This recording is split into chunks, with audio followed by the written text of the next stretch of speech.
Hey, welcome to another Gun Talk Hunt. I am your host, KJ, and let's just leave it at that. Well, I'm just your host. That's all I'm doing. I'm just here taking up space in your headphones or on your viewing screen. Our next guest is someone very special to me. I'm just going to tell you right now, she's a hammer in the field, and she's a force to be reckoned with because she is introducing more women hunters to the sport, which is the fastest growing section. We've got to get them into the sport. We've got to get them supporting us and just getting women out into the field because you know what? They're the decision makers anyway. So we got that going for us. Today's Gun Talk Hunt is brought to you by ATN. They are the leader in thermal imaging, night vision, all your hunting needs. So get over there and check them out. We're happy to have their support. Jess Rice joins me, and I'm going to tell you right now, she's something else. Jess, how you doing? I am great, KJ. How are you? I'm doing really well. This was like one of the most magical moments that I've ever spent with Jess was she was getting married. And I'm gonna open up a can of worms here. She was getting married in Colorado to one of my best friends, and I consider them both best friends. But we're sitting there and we're like, oh, let's go take a picture over here on this rock. And it was kind of overlooking the venue and the place where we were. And out of nowhere, a moose starts to cross this little creek behind where Matt and Jess got married. And I'm going to tell you right now. Little creek. Well, it was the Rio Grande River. It was a Rio Grande, but in that section, it was relatively small. Come on. Sure. But that was one of the most magical moments, and it's almost like she planned it. Wouldn't you say? I mean, it couldn't have worked out any better. You know, we had just said I do in the most magical location, surrounded by our best friends and family, and then it was almost like a spiritual sign. You know, like, hey guys. Mother Nature approves of this nuptial. Please continue.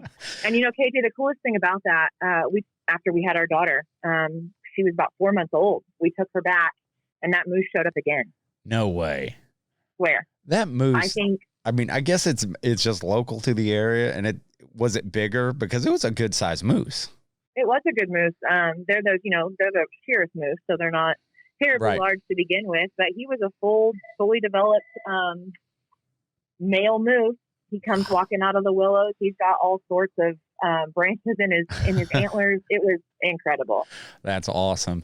Well, the work you're doing now is with WildHErness, and the work you guys do.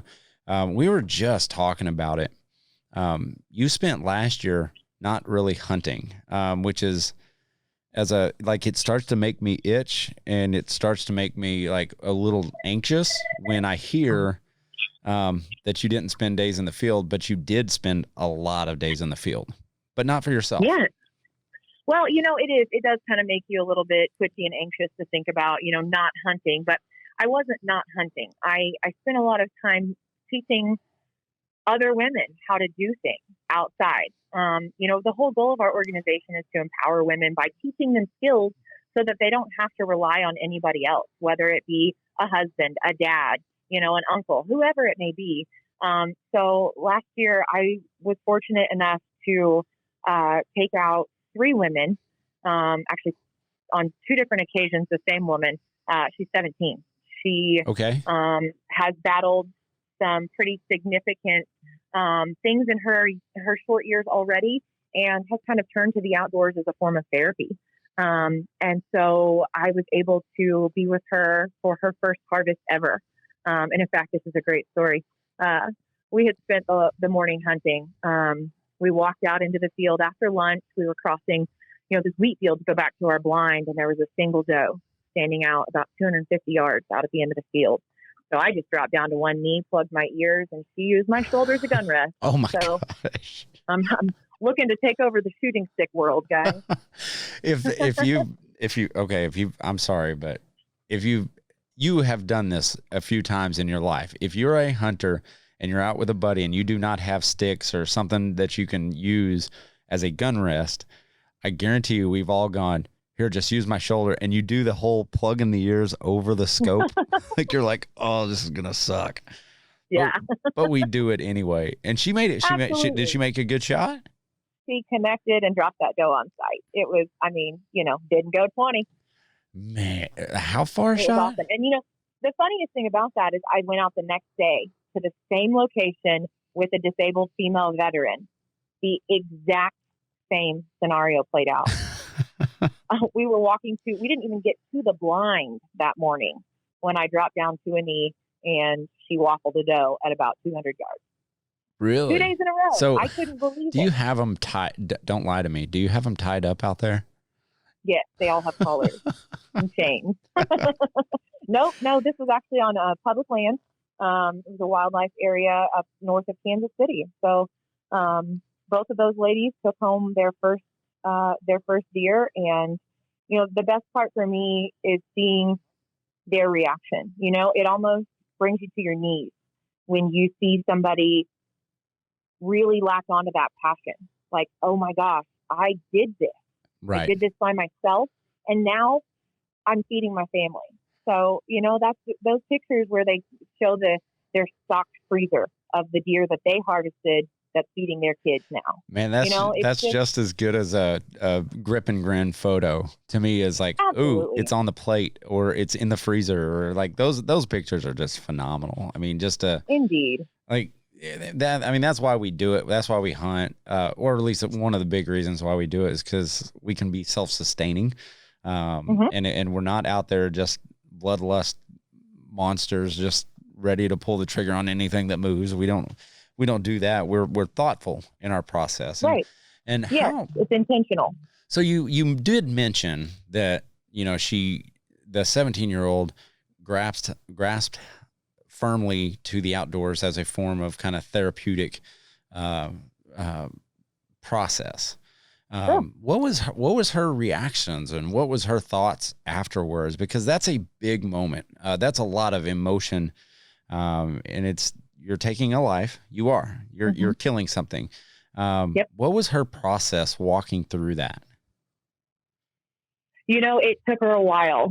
I could feel the shake on my shoulder as the gun rested there. It took her a while to get her breathing under control. I kind of had to talk her through it. Yep. Hey, just whenever you're ready, in through your nose, out through your mouth, and just slowly squeeze that trigger. And she's lucky enough to have a military stepfather. So she's an excellent shot. I mean, the girl she knows the way around a gun. She can pull it together. Yeah, she sure can. So once she finally got that breathing under control and her hands, done shaking, she made a great shot. And once we recovered that deer, you could just see the elation. She was so excited that it had all come together for her. And, it's something that she had been looking forward to. Really, I think we were all kind of disappointed because we enjoyed spending time together. Her mom was there too. So it was kind of a 3-woman deal. Yeah. And so that was like doubly emotional because as a parent, I'm sure you can identify with this, the time that your kid takes their first animal. Ooh. And you see how happy it makes them just to be outside and to have that connection with nature. It's really something special. Yeah, I think for me, when my son took his first deer, he didn't fully grasp it until it was on the table. And he was like, is this my deer? Yes. That is your deer. You are feeding our family tonight. And that's when it really sinks in, at least for my, younger son. But I can imagine processing those emotions and everything, getting started later in life. Cause I know what it felt like, on the first doe that I ever killed. I remember that. And I remember there's a lot of emotions there because you are processing a loss. But it's a big gain. So you have to put it all in kind of that perspective. But what's cool about this is that WildHErness, and Jess is the president, founder, head honcho over there. You are providing these ladies with an outlet. What else goes into putting on an event and walking ladies through this process? Well, we start at the very get-go. We're pretty big advocates of public land because that's something that every hunter has access to. So we really like to push local areas that are available. We try to arm these women with all of the resources that will set them up for success. So we start with teaching skills, and that sometimes comes down to, calling techniques. We even talk about species identification. It's very bare bones, basic stuff. And when we're teaching these classes, we depend pretty heavily on other people to share their skills because, we're developing as sportswomen too. I mean, I may have been hunting for, 20 years now, but I'm by no means experienced in terms of hunting. So thankfully, now I hold work on with a Department of second. Wildlife. Hold on a second. Do not sell yourself short here. So everyone out there listening, don't let her pull the wool over your eyes. She is great out in the field. So don't sell yourself short, Jess. I warn you. Well, you know what I mean. I just feel like every time we go out, you learn something new, and you continue. Your journey as a sportswoman or sportsman doesn't ever stop. And so every time we host one of these classes, I learn something new, and I continue to develop. Just as a conservationist and a hunter. And so I think that's something that a lot of women's organizations, it can be off-putting for women that are trying to get involved with those organizations because they see these women as experts, or they're so developed in their journeys already that it can be intimidating, and they, don't feel like as a beginner they have a place within those organizations. So I always try to make sure that people understand that we're still learning too. We're still learning. We're still learning. Like, I'm still learning. Like, if you're not learning, you're not doing it for the right reasons. Like, you're not challenging yourself. Yeah. And I don't think you're being very realistic with yourself, because my skills are not honed. They're not developed. They're not to what they should be. But anytime someone tries to tell me, well, this is my field of expertise, I'm like, well, we'll see. Yeah, absolutely. So, we do depend on people like working for the Department of Wildlife here in Kansas. I am able to connect with a lot of public land managers, game wardens, education specialists that have a passion for teaching people about the outdoors. So the game wardens here have been, above and beyond. They have taught everything for us from duck calling to boater education. They taught us how to back up trailers, and I'm going to tell you, there aren't many men that will volunteer to teach a group of women how to back up a trailer. No, I would. I think it would be fun. That actually would be a really fun, like, we should do a video on that. Actually, I did a short video on how to back a trailer, and I probably end up screwing it up. Sure. Well, a lot of these women they were into boating because their husbands are into boating, and their husbands want to be on the boat when the boat launches. So that leaves backing the trailer to the woman. And they were like, we're tired of getting yelled at by our husbands. So I said, well, we've got a whole host of game wardens here to yell at you today, ladies. We're going to learn how to back a trailer. I will tell you, this is funny. If you're a divorce lawyer listening to this and you want to get some extra business, go to the boat launch. Go to the boat launch. Just hang out. You're going to get plenty of business. You'll be filled up. Your entire year will be filled up in a day. No kidding. I also like to use that analogy with husbands trying to teach their wives or significant others how to drive a manual transmission. Oh my gosh. Vehicle. Yeah, that too. It's the source of divorces nationwide. Worldwide, probably.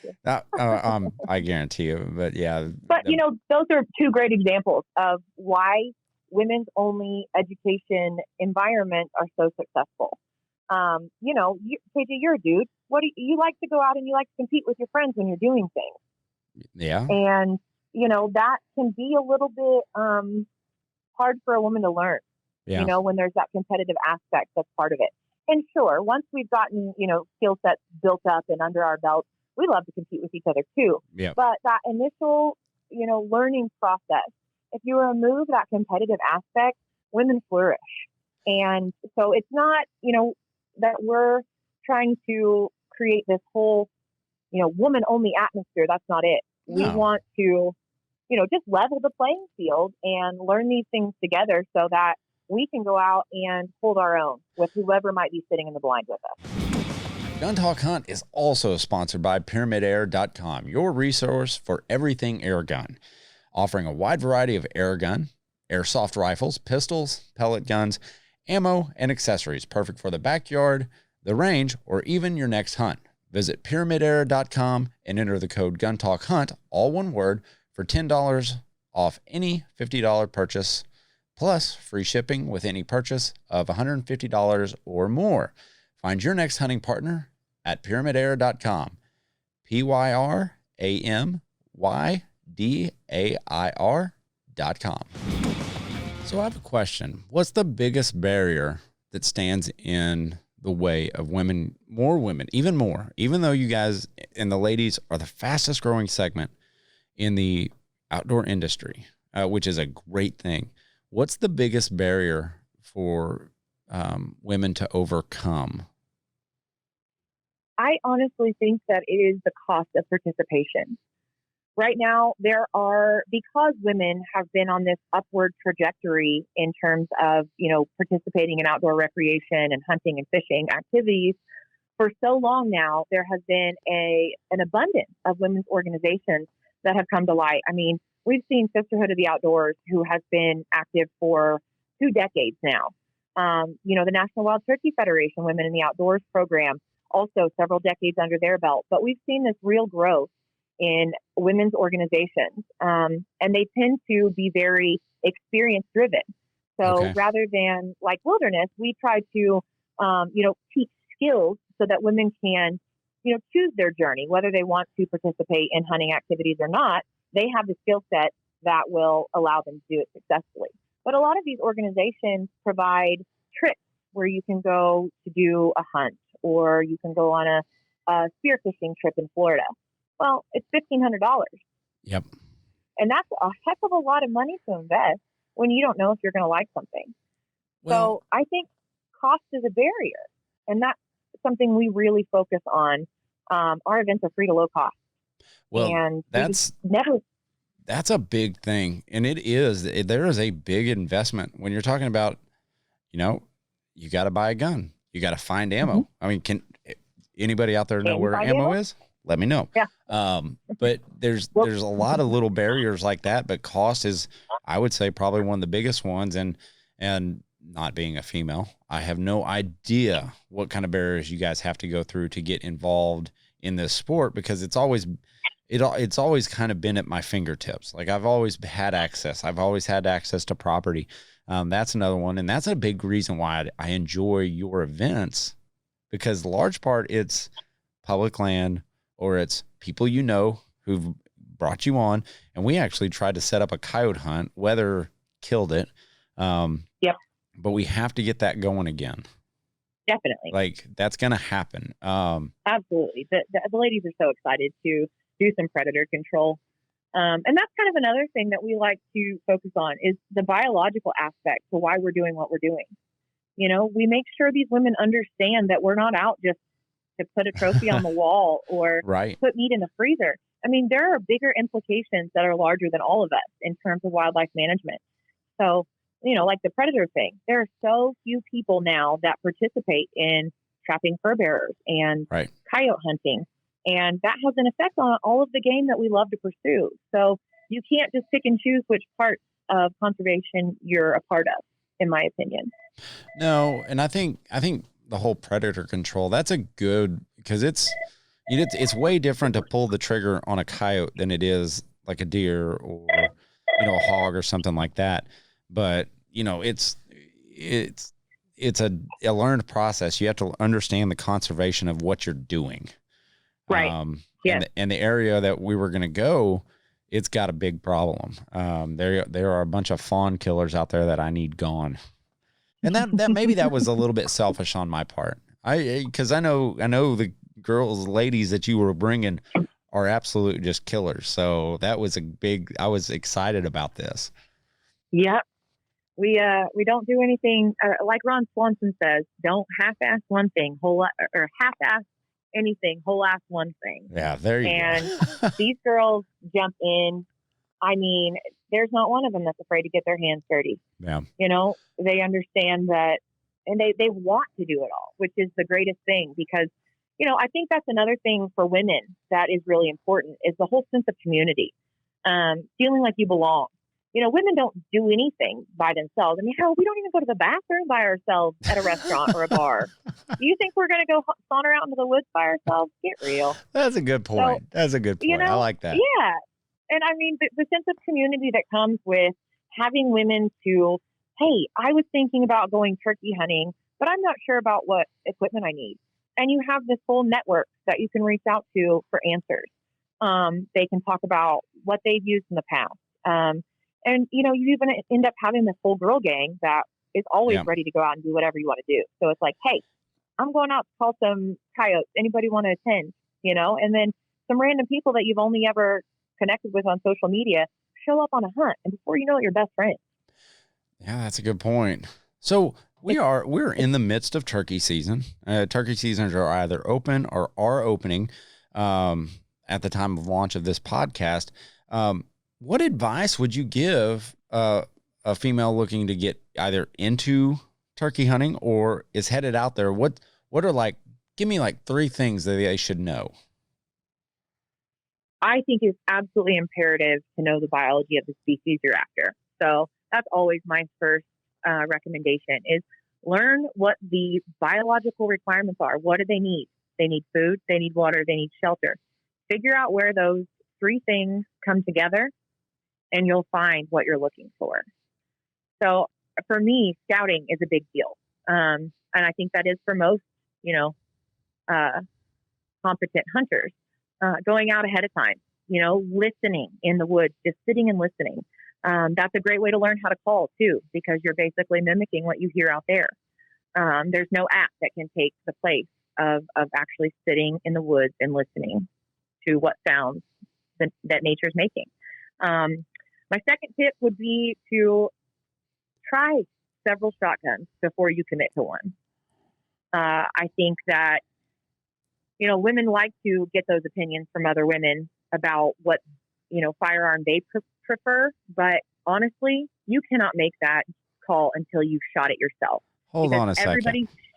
You're telling me that I can't just tell all these women hey, you need a 12 gauge shotgun, like a 20-inch barrel. I can't tell them what they have to have. No, KJ, you can't do that. You shouldn't. So my advice, if you are a man, do not do that, please. Yeah, no, do not mansplain guns to me. Don't do it. It's worth its weight in gold to have a fitting session with someone. I recently purchased my very first shotgun of my own. I mean, I've had access to other people's shotguns my whole life, but this is my first gun. And I shot it several times, borrowed from friends, from colleagues, and I found the gun that works for me. Ooh. Now, it might not work for somebody else because, I'm 5'10". I've got a pretty good wingspan. But, somebody who's a little bit more petite, that gun's not going to perform the same way. So I think it's absolutely imperative for women to try out several firearms before you make the decision. And I would also advocate for picking a gun that has multiple uses. Yes. For instance, the shotgun I brought home is a Winchester SX4. It's chambered in 3.5, so I can use it for turkeys. I can use it for waterfowl. I can use it for geese. And I can use it for upland. So it's a multi-purpose gun. So I get several seasons out of the same gun. And I think that's important because it's a heck of an investment. Heck yeah, it is. So what did you, you said, did you go get that fitted to you? I did, in fact. So we have a shooting park just across the street from work here. A gentleman that coaches over there walked me through a fitting session and, made sure it was shooting well for the way I hold it. So. Oh, that's all. That's good advice for the dudes too. I know we all like to go in and, get the latest and greatest, but man, the latest and greatest might not work for you. And that's okay. We're good with that. I mean, just go get it fitted because it's that natural point of aim. When you shoulder that firearm, man, you want to be looking down the sights, and we all don't shoulder a firearm the same way. We just don't. We do not. We have different centers of gravity, and Yeah. Oftentimes a little bit heavy on the top, things get in the way. Yeah, absolutely. All right. Hey, Fact, I'm not going to touch so, that one. Yeah, just leave that one alone. Okay. What's your number 3? Oh man, find a friend. Take somebody with you. Absolutely. I mean, there's just, turkey hunting is a great way for beginners to get involved. Because you can set up, turkeys they don't avoid newly set blinds, like a deer might. Yeah. So you can throw out a pop-up blind. You and a buddy can sit in there and you guys can learn together. And I think that, we bond over shared experiences. Mm-hmm. And it always makes you want to come back and do it again if you have fond memories with a friend in the field. Yeah, that's 100% right. I think you're just adding more friends into the mix. The more people that are around you, the better. Absolutely. Because sometimes a friend will make you like they'll make you question yourself just a little bit to make the right decision. Yeah, absolutely. And I mean, I just think that having that kind of support is really what's going to keep people coming back. Yeah. So, and that's really what we're after, is that long-term retention of hunters and anglers, So. Yeah, absolutely. Well, Jess, talk about a little bit about WildHERness and like where people can go, how they can sign up. Are there any events in their area that they can do? How does that all work, and where can we send people? WildHERness.org, and that's WildHERness.org. We are on Facebook, Instagram, and YouTube. We have just our YouTube channel is kind of new, but there are some basic how-to videos on YouTube. So if you're looking for how to fillet a fish, we got you covered there. How to load your shotgun. I mean, all very introductory level stuff. But right now we're operating pretty heavily in Kansas and Missouri. We occasionally get down into Oklahoma. But our events, like I said, are free to low cost. We have a series of fishing events coming up, the first one of which will be virtual. So this is a family event, basically a Learn to Fish series. And if you are interested in looking to sign up for that, it's wilderness.org/events. You can also, on our website or Facebook, sign up for alerts. We will only send emails to you whenever we have a new event posted, so we won't spam you with information. Yeah, you guys are really good about that. One thing we haven't even really touched on is that you actually have some big news that just came out on. You made national news, and you just received a rather healthy grant. Tell us a little bit about that. So the grant is the George H.W. Bush Vamos a Pescar grant. It was started back when Johnny Morris, we all know, the CEO and founder of Bass Pro Shop, he donated $125,000 to the Recreational Boating and Fishing Foundation to help local and state conservation initiatives.